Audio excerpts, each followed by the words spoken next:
Hello and welcome to the Official Watches YouTube channel here at Jardin du Mayfair, heaven on earth for the watch enthusiast. I'm so excited to be bringing you a review of Rolex's latest model. Yes, it's none other than the Landweller 127234. Now, there are a few things in this world that get my pulse going, and being a complete vintage nerd, the Rolex Oysterquartz was one of them, with the elderly reference 17,000 being easily in my top 5 greatest watches. Why is this relevant, you might ask? Because the moment I saw the sneaky leaks and previews of the whispered Landweller, the ping of very pleasing recognition sounded in my brain. The sharp, angular tonneau case and the flat-link-jubilee are instantly recognisable features of the good old Oysterquartz. And now they are back in the form of the Landweller. And as you can probably tell, I am delighted. There are of course some significant differences here, most noticeably that the Landweller is self-winding and debuts calibre 7135. This is the brand's latest movement, which comes with a raft of 16 new patents, including the pretty revolutionary high-frequency Dynapulse escapement and a ceramic balance shaft. To cut a technical story short, 66 hours of power reserve running at 36,000 VPH, high efficiency, superlative precision, minimal friction, highly resistant to magnetism, shock resistant, beautifully finished, and can be viewed through a sapphire caseback. Another Rolex rarity, albeit one we're starting to get used to. This is the 36mm model in steel with a white gold bezel. It's cuff friendly at 10mm thick and water resistant to 100 meters. There's a larger 40mm available for those like me with bigger wrists, because I'm going to be honest, I couldn't even put this thing on, it's tiny. But I love that they've done it in 2 different sizes, so bravo Rolex for including everyone and letting everyone get in on the Landweller party. So for those who want to pack more of a visual punch, there's the 40mm, and I have word that I will be getting the platinum one next week, so I'm very excited to do a review on that. As I understand it, it will be the first one, so exciting times ahead.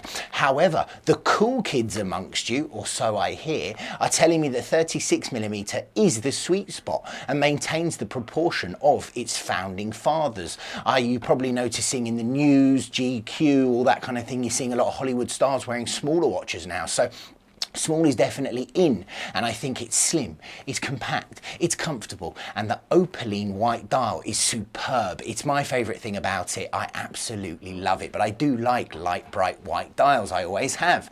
So it's been laser etched with a honeycomb motif. It's crisp, it's clean, it has a lovely subtle shift of light. It actually reminds me of the Lamborghini aircon units. It's so cool.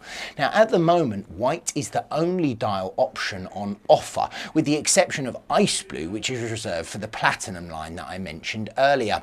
Now I can see why the choice of the pale dial only was made for now, but let's remember this is Rolex, so over the years I should imagine there's going to be a lot of colours coming if this model is successful, and I believe that it will be.